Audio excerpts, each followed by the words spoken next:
Hi friends, ഇന്ന് എൻ്റെ video എന്ന് പറയുന്ന ഒരു ഇൻഫർമേറ്റീവ് വീഡിയോ ആണ്. ആദ്യം തന്നെ ഞാൻ പറയാൻ പോകുന്നത് മുഖ്യമന്ത്രിയുടെ സ്ത്രീ സുരക്ഷാ പെൻഷനെ പറ്റിയിട്ടാണ്. 35 വയസ്സ് മുതൽ 60 വയസ്സ് വരെയുള്ള സ്ത്രീകൾക്കാണ്, BPL കാർഡുള്ള സ്ത്രീകൾക്കാണ് ഈ പെൻഷൻ കിട്ടുന്നത്. മഞ്ഞ, പിങ്ക് കാർഡുള്ള സ്ത്രീകൾക്ക് ഇതിന് ആവശ്യമായിട്ടുള്ള ഡോക്യുമെൻറ്റ്സ് എന്ന് പറയുന്നത് ഇവരുടെ Aadhaar card, ration card, photo, school certificate ഇല്ലാത്തവർക്ക് driving licence, passport, medical certificate, ഇതേതെങ്കിലും സബ്മിറ്റ് ചെയ്താൽ മതിയാവും. പിന്നെ പാസ്ബുക്ക്, OTPക്ക് വേണ്ടിയിട്ട് ഒരു ഫോണും ആണ് വേണ്ടത്.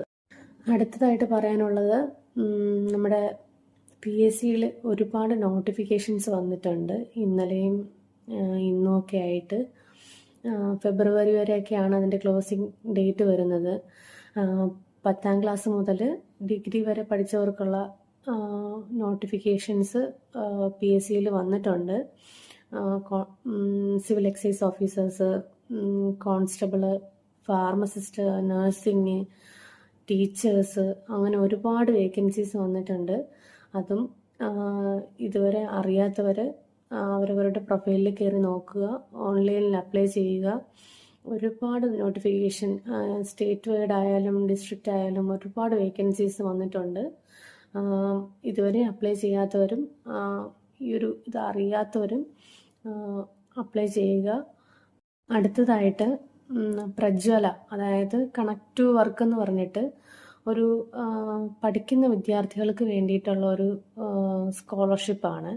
മെയിനായിട്ട് ഈ ഒരു ധനസഹായം കിട്ടുന്നത് ഈ PSC, UPSC അല്ലെങ്കിൽ SSC ഇതുപോലുള്ള ഏതെങ്കിലും ഒരു എക്സാമിന് വേണ്ടി പ്രിപ്പയർ ചെയ്യുന്ന കോച്ചിങ് സെൻറ്ററുകളിലും അവിടെയൊക്കെ പോയി പഠിക്കുന്ന കുട്ടികൾക്കാണ് മെയിനായിട്ടും ഈ സ്കോളർഷിപ്പ് കിട്ടുന്നത്. ഇതിലേക്ക് നമ്മൾ പഠിക്കുന്ന ഇൻസ്റ്റിറ്റ്യൂട്ടിൽ നിന്നുള്ള ഒരു ഡിക്ലറേഷൻ്റെ ഒരു പേപ്പർ വേണ്ടി വരും. പ്രജ്വല എന്ന് പറയുന്നത് പ്രതിമാസം 1000 രൂപ വെച്ചിട്ട് വിദ്യാർത്ഥികൾക്ക് കിട്ടുന്ന ഒരു സ്കോളർഷിപ്പാണ്. അതുപോലെ ഇതിൽ അപ്ലോഡ് ചെയ്യേണ്ടി വരുന്നത് ഒരു 9 ടൈപ്പ് ഡോക്യുമെൻറ്റ്സ് വേണ്ടി വരും.